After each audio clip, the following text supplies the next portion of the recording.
นี่ละเกเดี๋ยวมูก่อนสิพันเนาะเอาป้ามาปูดูป้ารอดดู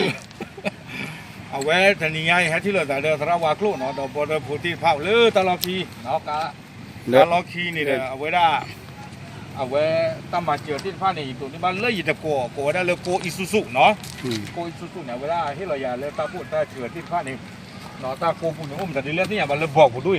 เนาะที่เราอย่าเราข้อผิดนอนไม่รอเลยสระมือที่อาเราไม่ได้เดี๋ยวตาเช็คกุญแจกัดเต้เนาะแล้วกูกับที่พันเนาะดอกกับพันเดี๋ยวคุยอาเราเดี๋ยวกูเนาะเดี๋ยวชอนี่อากูเนี่ยอุดคือสายจีเนาะอากูตอนนี้เดี๋ยวเอาไว้ไม่ตาให้ติดเจ็ดมั้ยล่ะเนาะเลยไปที่มาเจอเราปะตาเฮ้ยที่บ้ากับคุณดิพูตาที่พระเนาะเลยตาพิโลมาโลอากูเนาะแกในด้านเต็มมีอย่างใบอะตราว่าคลอไม่หันยืมมีแกแต่พี่เนาะสิบเลยว่าตราแต่ทั้งว่าเว้มาสังเกตไปแล้วไปฮิตเดียโปเนาะแล้วพอตากูได้การมีต่อมีเนาะมาเจอว่าตบลึกดอลิแต่การว่าผมก็เลยอยู่สิตาเห็นเนี่ยโอ้ตบลึกอะก็ได้ไปสิบลิกเอาดูมาเนาะก็ได้ไปเชื่อมเลยข้าศึกอะไรสักอย่างก็ว่าทบเนาะตอนแรกผมมาตอนนี้มาแล้วสิก็มาเจอมาเปิดเจอว่าทบวันนี้มีตาสิบลิกล้อตบลึกเป็นที่เราบ้านดอยเกี่ยวคนเนี่ย